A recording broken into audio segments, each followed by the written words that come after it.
السلام علیکم ورحمۃ اللہ وبرکاتہ۔ الحمد للہ رب العالمین،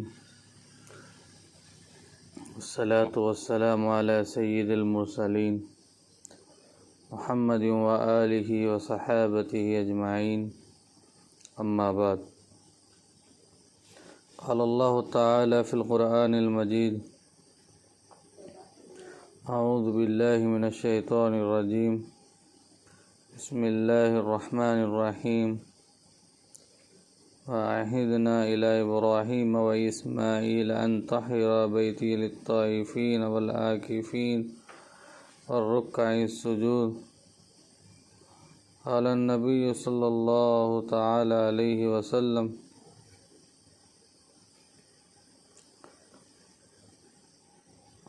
كان يعتكف العشر الأواخر من رمضان حتى توفاه الله، ثم اعتكف أزواجه من بعده، أو كما قال عليه الصلاة والسلام۔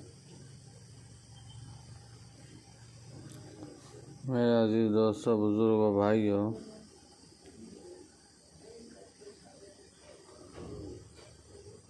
میں نے ابھی آپ حضرات کے سامنے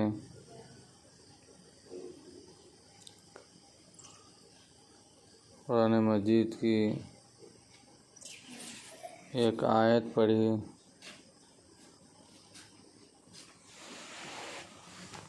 جس میں اللہ تبارک و تعالی اعتکاف کے بارے میں فرمایا۔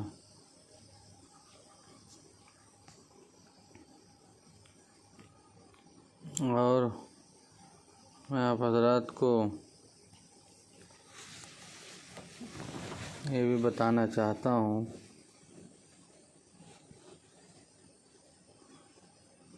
کہ اعتکاف کے فوائد، اس کے مسائل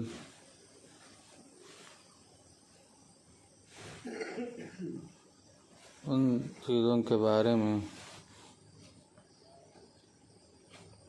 آپ حضرات کے سامنے کچھ باتیں رکھنے کی کوشش کرتا ہوں۔ اعتکاف کہتے ہیں لغت میں، ڈکشنری میں، کسی چیز کو اپنے اوپر لازم کرنے اور اپنی جان کو اس میں بند کرنا۔ لیکن شریعت میں اعتکاف کہتے ہیں، شریعت کی اصطلاح میں، اللہ کی عبادت کے لیے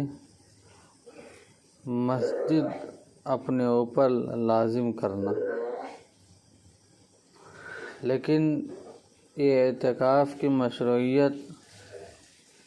کب شروع ہوئی، کہاں شروع ہوئی، اس سلسلے میں ایک بات عرض کر دوں۔ اعتکاف کی فضیلت کے کاموں اور بڑی عبادات میں سے ایک اہم عبادت ہے۔ امی جان حضرت عائشہ رضی اللہ تعالی عنہ فرماتی ہیں کہ سرکار دو عالم صلی اللہ علیہ وسلم اس فانی دنیا سے پردہ فرمانے تک رمضان کے آخری عشرے میں اعتکاف کیا کرتے تھے، اور ان کے بعد ان کی ازواج مطہرات بھی اعتکاف کیا کرتی تھی۔ اعتکاف ہم اور ہم سے پہلے امتوں کے لیے جائز قرار دیا گیا۔ اللہ تعالیٰ خود قرآن مجید میں فرمایا: ہم نے ابراہیم اور اسماعیل علیہ السلام سے وعدہ لیا کہ تم میرے گھر کو طواف کرنے والوں اور اعتکاف کرنے والوں اور رکوع سجدہ کرنے والوں کے لیے پاک صاف رکھو۔ لیکن اعتکاف کا حکم یہ ہے کہ ہر وقت سنت ہے، اور سب سے بہتر رمضان کا آخری عشرے میں اعتکاف کرنا ہے، کیونکہ رسول اللہ صلی اللہ علیہ وسلم رمضان کے آخری عشرے میں ہمیشہ اعتکاف کیا کرتے تھے۔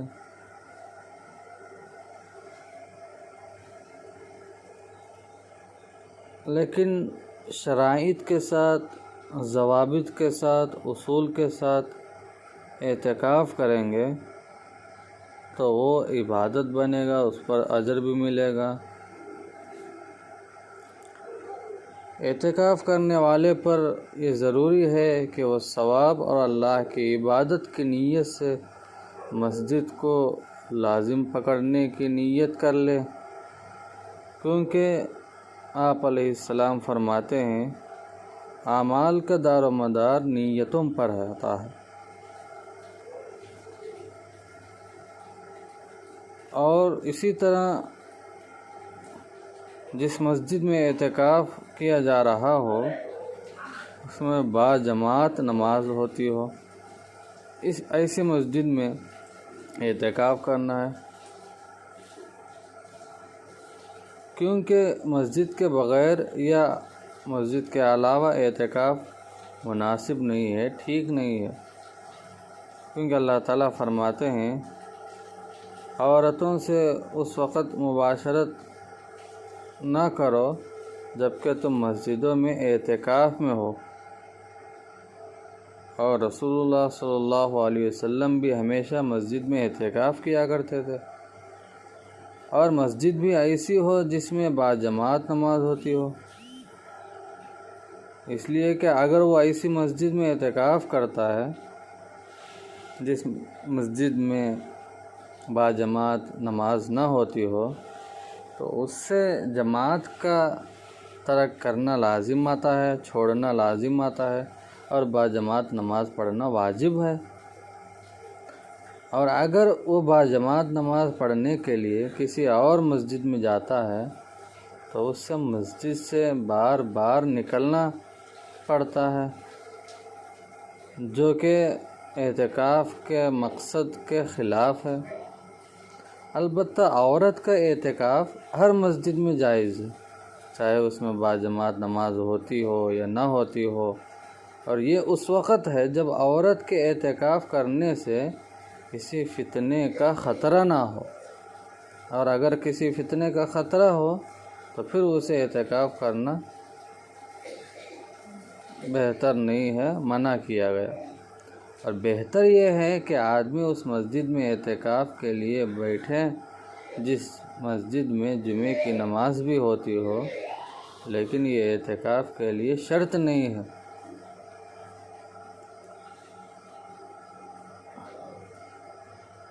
اور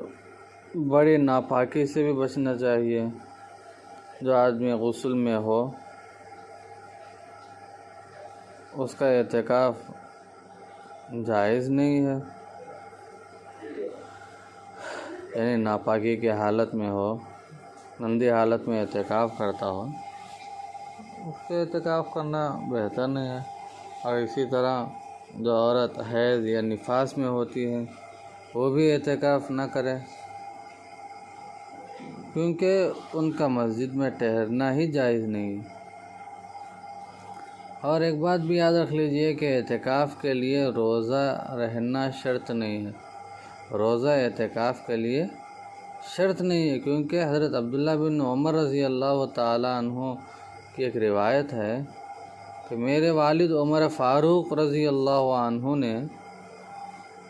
رسول اللہ صلی اللہ علیہ وسلم سے ایک مرتبہ پوچھا، میں نے زمانے جاہلیت میں اپنے اوپر یہ نظر کیا تھا کہ میں ایک رات مسجد حرام میں اعتکاف کروں گا۔ رسول اللہ صلی اللہ علیہ وسلم نے فرمایا، اپنی نظر کو پورا کرو۔ اگر روزہ اعتکاف کے لیے شرط ہوتا، ضروری ہوتا، تو پھر فاروق اعظم رضی اللہ تعالیٰ عنہ کا رات کے وقت اعتکاف ٹھیک نہ ہوتا، کیونکہ رات کے وقت روزہ نہیں ہوتا، اور اسی طرح ایک دفعہ نبی صلی اللہ علیہ وسلم نے شوال کے پہلے 10 دنوں میں بھی اعتکاف کیا، اور شوال کے پہلے 10 دنوں میں عید کا دن بھی آتا ہے جس دن روزہ رکھنا حرام ہے، اور اس لیے بھی روزہ شرط نہیں ہے کیونکہ یہ دونوں مستقل عبادتیں ہیں، تو ایک کے وجود کے لیے دوسرے کا وجود شرط نہیں ہے، یعنی روزے کے لیے اعتکاف یا اعتکاف کے لیے روزہ رکھنا یہ ضروری نہیں ہے۔ اور اعتکاف ہر روز ہر وقت جائز ہے، مگر بہتر یہ ہے کہ اعتکاف ایک دن یا ایک رات سے کم نہ ہو، کیونکہ ایک دن یا ایک رات سے کم وقت کا اعتکاف نہ رسول اللہ اور نہ ہی ان کے صحابہ اکرام رضی اللہ تعالیٰ عنہ سے منقول ہے۔ رمضان کا آخری عشرہ اعتکاف کے اوقات میں سے سب سے بہتر وقت ہے۔ ابھی میں نے جو حدیث پڑھی ہے اس میں بھی بتایا ہے، امی جان عائشہ رضی اللہ تعالیٰ عنہ کی حدیث، اور جس کسی نے رمضان کے آخری عشرے میں اعتکاف کی نیت کی تو وہ 21ویں رات کے صبح کی نماز اس مسجد میں جس میں اس نے اعتکاف کا ارادہ کیا ہے ادا کرے اور اعتکاف کے لیے بیٹھ جائے۔ یعنی کل کا دن ہے، آج 20 روزے ہو گئے ہیں، کل 21واں روزہ ہوگا، تو کل صبح کی نماز سے ہی شروع کرنا ہے۔ حضرت عائشہ رضی اللہ تعالیٰ عنہ فرماتی ہیں کہ رسول اللہ صلی اللہ علیہ وسلم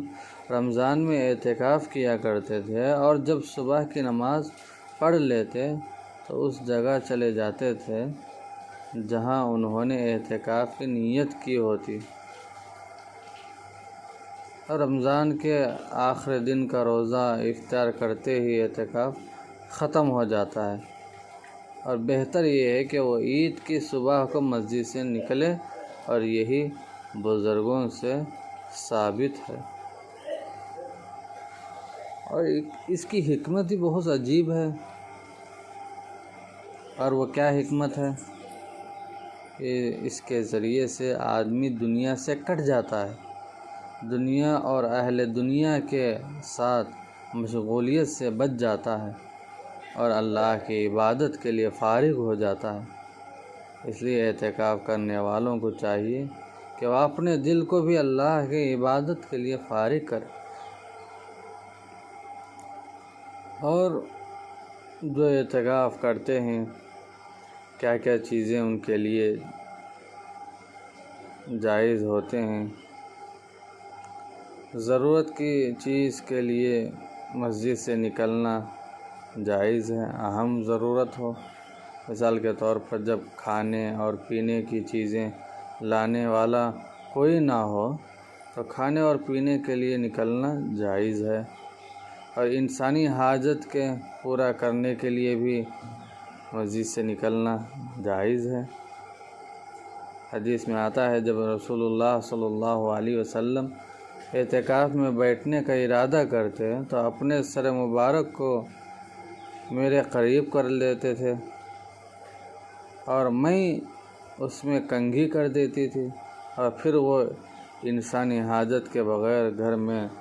داخل نہیں ہوتے تھے۔ حضرت امی جان عائشہ کی روایت۔ اور اسی طرح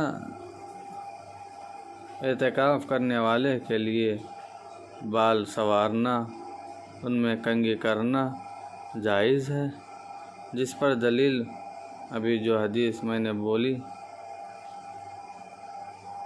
وہی حدیث نمونہ ہے، دلیل ہے۔ اور اعتکاف میں بیٹھنے والے لوگوں سے ان کے فائدے کی باتیں کر سکتا ہے، اور اسی طرح ان کے حال احوال کے بارے میں پوچھنا بھی جائز ہے، البتہ وہ اس طرح کی باتوں میں کثرت سے کام نہ لے کیونکہ اعتکاف کے مقصد کے خلاف ہو، اور اعتکاف کرنے والے کے اہل و عیال اور عزیز و اقارب اس سے ملاقات کے لیے آ سکتے ہیں، اور اعتکاف کرنے والے کے لیے ان کو الوداع کرنے کے لیے مسجد سے نکلنا جائز ہے۔ حضرت صفیہ رضی اللہ تعالیٰ عنہ فرماتی ہے کہ سرکار دو عالم صلی اللہ علیہ وسلم اعتکاف میں بیٹھے ہوئے تھے تو میں رات کے وقت ان کی زیارت اور ملاقات کے لیے آئی اور آپ صلی اللہ علیہ وسلم سے باتیں کی۔ پھر میں واپس لوٹنے کے لیے کھڑی ہوئی تو آپ نے فرمایا، آپ صلی اللہ علیہ وسلم بھی مجھے گھر تک پہنچانے کے لیے کھڑے ہو گئے۔ اس لیے اعتکاف کو اصول کے ساتھ رکھنا ہے، اور چند چیزیں ایسے بھی ہیں جس سے اعتکاف ٹوٹ جاتا ہے، جیسا کہ بغیر کسی ضرورت کے چاہ کر مسجد سے نکلنا بلا ضرورت، اگرچہ تھوڑی دیر ہی کے لیے کیوں نہ ہو، اعتکاف توڑ دیتا ہے، ختم ہو جاتا ہے۔ کیونکہ حضرت عائشہ رضی اللہ تعالیٰ عنہا فرماتی ہیں کہ سرکار دو عالم صلی اللہ علیہ وسلم انسانی حاجت کے بغیر گھر میں داخل نہیں ہوتے تھے، تو معلوم ہوا کہ کوئی اہم ضرورت ہے، کام ہے، ضروری ہے تو نکلنا، ورنہ اعتکاف ختم ہو جاتا ہے۔ اور اس لیے بھی مسجد سے نکلنا مسجد میں ٹھہراؤ اور مسجد میں رہنے کو ختم کر دیتا ہے، حالانکہ مسجد میں ٹھہرنا اعتکاف کا رکن ہے، تو جب رکن ختم ہو جائے گا تو اعتکاف خود بخود ختم ہو جاتا ہے۔ اسی طرح ہم بستری بھی اعتکاف کو ختم کر دیتا ہے، اگرچہ رات کا وقت ہے، کیونکہ اللہ تعالیٰ سورہ بقرہ میں فرماتے ہیں، عورتوں سے اس وقت مباشرت نہ کرو، نہ ملو جبکہ تم مسجد میں اعتکاف کی حالت میں ہو۔ شہوت کے ساتھ منی کا نکلنا،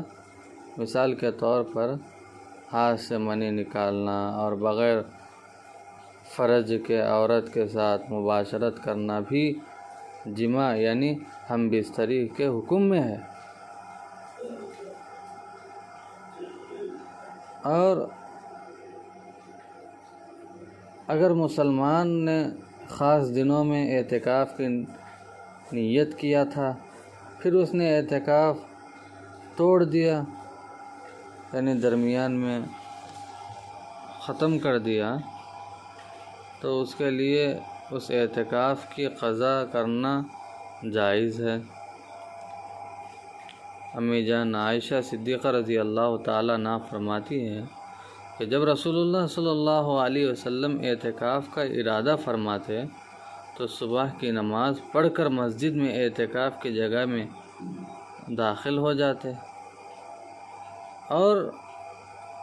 آپ صلی اللہ علیہ وسلم رمضان کے آخری عشرے میں اعتکاف کیا کرتے تھے۔ پھر حضرت زینب رضی اللہ تعالیٰ عنہا نے بھی اپنا خیمہ لگانے کا حکم دیا، جو لگا دیا گیا، اور باقی ازواج مطہرات نے بھی اپنے اپنے خیمے لگانے کا حکم دیا، جو کہ لگا دیے گئے۔ جب رسول اللہ صلی اللہ علیہ وسلم نے صبح کی نماز پڑھی اور خیموں کی طرف دیکھا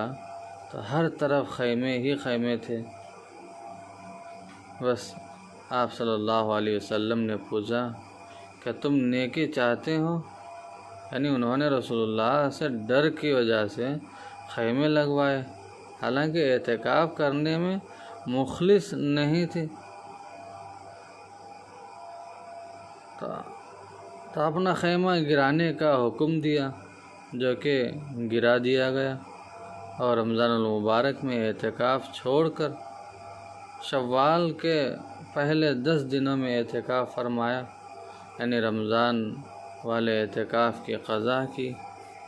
اور ایک روایت میں ہے کہ شوال کے آخری 10 دنوں میں اعتکاف فرمایا۔ تو اسی طرح اعتکاف کرنے والا مریض کی عیادت نہیں کر سکتا اور نہ ہی جنازے میں شریک ہو سکتا ہے، اور نہ ہی اعتکاف کی جگہ میں وہ اللہ کے عبادت کے لیے ساری دنیا سے منقطع ہو جاتا ہے۔ تو اعتکاف کی حفاظت کرنا ہے، اعتکاف کو بچانا بھی ہے، کیونکہ اعتکاف کو اصول و ضوابط کے ساتھ کریں گے تو اس میں اجر بھی ملے گا۔ اور یہ اعتکاف کرنا سنت مؤکدہ علی الکفایہ ہے، یعنی بڑے شہروں کے محلے کی کسی ایک مسجد میں اور گاؤں دیہات کی پوری بستی کی کسی ایک مسجد میں کوئی ایک آدمی بھی اعتکاف کرے گا تو سنت سب کی طرف سے ادا ہو جائے۔ اگر کوئی بھی اعتکاف نہ کرے تو سب گنہگار ہوں گے۔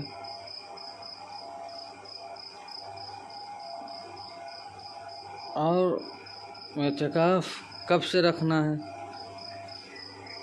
رمضان کے سنت اعتکاف کا وقت کب سے ہے؟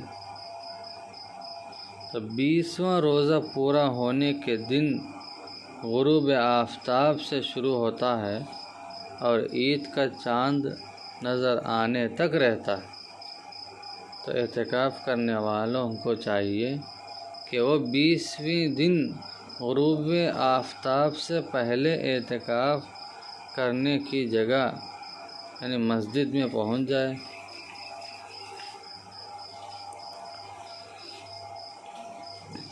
اور کسی آدمی کو اجرت دے کر اعتکاف میں بٹھانا یہ جائز نہیں ہے۔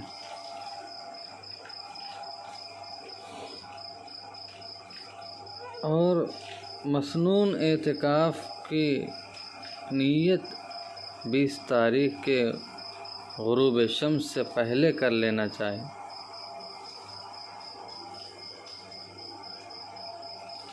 اور اعتکاف کرنے والوں کو یہ معلوم ہونا چاہیے کہ کون کون اعتکاف کر سکتے ہیں۔ مسلمان ہونا ہے، عقل مند ہونا ہے، اعتکاف کی نیت کرنا ہے، مرد کا مسجد میں اعتکاف کرنا، مرد عورت کا جنابت یعنی غسل واجب ہونے والی حالت سے پاک ہونا ہے، عورت کا حیض و نفاس سے بھی خالی ہونا ہے، روزے سے ہونا ہے۔ اگر اعتکاف کے دوران کوئی ایک روزہ نہ رکھ سکتے، مجبوری کی وجہ سے یا کسی وجہ سے روزہ ٹوٹ جائے تو مسنون اعتکاف بھی ٹوٹ جائے گا۔ جس شخص کے بدن سے بدبو آتی ہو یا ایسا مرض ہو جس کی وجہ سے لوگ تنگ ہوتے ہوں تو ایسا شخص اعتکاف میں نہ بیٹھے۔ البتہ اگر بدبو تھوڑی ہو جو خوشبو وغیرہ سے دور ہو جائے گی اور لوگوں کو تکلیف نہ ہوتی تو وہ جائز ہوگا۔ تو اعتکاف رکھنے والے ان مسائل کو، ان باتوں کو اچھی طرح سمجھ لینا بھی ہے اور پوچھنا بھی ہے کہ اعتکاف کرنے سے کیا فائدہ ملتا ہے۔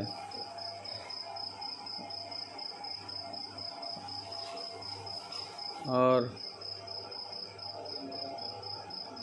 اعتکاف کب ٹوٹتا ہے، اعتکاف میں کیا کام کرنا ہے۔ معلومات کر کے ان چیزوں کا لحاظ کرنا ضروری ہے، ورنہ ہمارا اعتکاف وہ درجے کا نہیں ہوگا جس درجے کا ہونا چاہیے۔ اس لیے میں آپ حضرات سے یہی درخواست کرتا ہوں کہ اس سلسلے میں اپنے علماء سے، ائمہ سے معلوم کریں اور مسائل پوچھ لیں، معلوم رائے مشورے سے کام لیں، اپنی مرضی سے اپنی طرف سے فیصلہ نہ لیں۔ اللہ تعالی ہم سب کو کہنے سننے سے زیادہ عمل کی توفیق عطا فرما۔ آمین وآخر دعوانا ان الحمد للہ رب العالمین۔ السلام علیکم ورحمۃ اللہ وبرکاتہ۔